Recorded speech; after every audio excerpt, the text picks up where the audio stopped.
নতুন রাজ্য সভাপতি হওয়ার পর দিলীপ ঘোষকে নিয়ে বার্তা দিলেন শ্রমিক ভট্টাচার্য। বললেন, দিলীপ ঘোষ ছিলেন, আছেন, থাকবেন। দিলীপ ঘোষ অন্য কোথাও যেতে পারবেন না। দিলীপ ঘোষ ছিলেন, দিলীপ ঘোষ আছেন এবং দিলীপ ঘোষ থাকবেন। দিলীপ ঘোষের বিষয়ে যা সিদ্ধান্ত নেবার দল সিদ্ধান্ত নেবে। দিলীপ ঘোষকে যেখানে কাজে লাগানোর কথা সেখানে দিলীপ ঘোষ যাবেন। দিলীপ ঘোষ অন্য কোথাও যাবেন না, যেতে পারবেন না। যায় তো যায় কাহা। আর এবার শোনাবো শ্রমিক ভট্টাচার্যকে নিয়ে দিলীপ ঘোষ কি বলেছিলেন। আমার চেয়েও সিনিয়র লিডার, পার্টির যে কয়েকজন সক্রিয় পুরনো নেতা আছেন, শ্রমিক ভট্টাচার্য তার মধ্যে একজন। অভিজ্ঞতা, সিনিয়রিটি সব দিক দিয়ে অনেক অভিজ্ঞতা, সব সংগঠনের সঙ্গে যুক্ত উনি।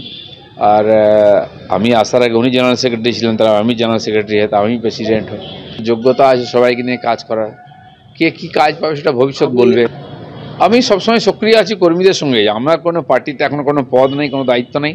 সাধারণ কর্মী, সেজন্য সাধারণ কর্মীদের সঙ্গেই আমি আছি। কসবাকাণ্ডের আবহে আপনারা জানেন, গতকালই বিস্ফোরক অভিযোগ করেছিলেন তৃণমূল কংগ্রেসের প্রাক্তন ছাত্র পরিষদের নেত্রী রাজন্না হালদার। তিনি বলেছেন যে কলেজে কলেজে মনোজিৎ মিশ্রদের মতো এই দাদাদের দাদাগিরি চলতো, আর এটা দল জানতো না। এটা কি হতে পারে? আর এই নিয়ে আজকে মুখ খুললেন ফিরহাদ হাকিমের মেয়ে প্রিয়দর্শিনী। পড়ে গিয়েছে, তিনি বলেছেন তার একটা ছবি এআই দিয়ে নুট ছবি, টিএমসিপি যারা জুনিয়র রয়েছে তাদের মধ্যে নাকি সেই ছবি দেওয়া হচ্ছে, মোবাইলে তার ছবি ঘুরছে এআই দিয়ে।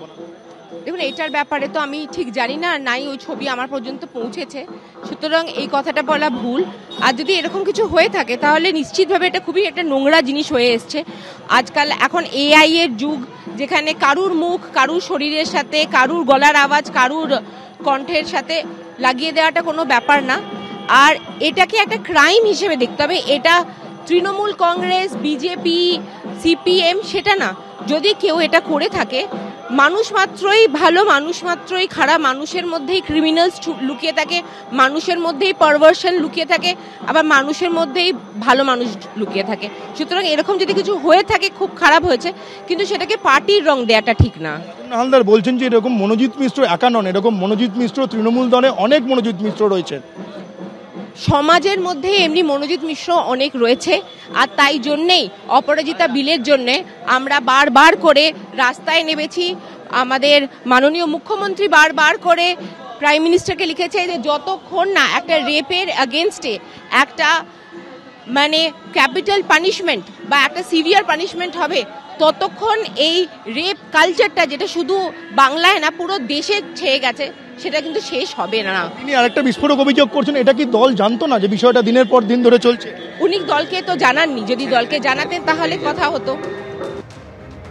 আর গতকাল রাজন্না হালদার তিনি যে অভিযোগ করেছিলেন যে কলেজে কলেজে মনোজিৎ মিশ্রদের মতো দাদাদের দাদাগিরি চলছে, আর এটা দল জানতো না, এটা কি হতে পারে? পাশাপাশি তিনি আরও অভিযোগ করেছিলেন যে তার অশ্লীল ছবি বিভিন্ন জায়গায় এআই এর মাধ্যমে তৈরি করে ফোনে ফোনে পাঠানো হচ্ছে। ঠিক কি বলেছিলেন তিনি জানাবো। আমার এআই করা একটা সেমি নুড বলতে পারো, নুড বলতে পারো, সেই ছবি বিভিন্ন দাদারা তাদের জুনিয়রদের মোবাইলে পাচার করেছে। তৃণমূলের, কিন্তু এই দাদাদের কোনো দল হতে পারে আমি এটা বিশ্বাস করি না, তবুও বলছি তৃণমূলের। এই যে নুড ছবি বলছেন এআই দিয়ে তৈরি, আপনার সেই ছবি কি মনোজিৎ মিশ্র পর্যন্ত গেছে?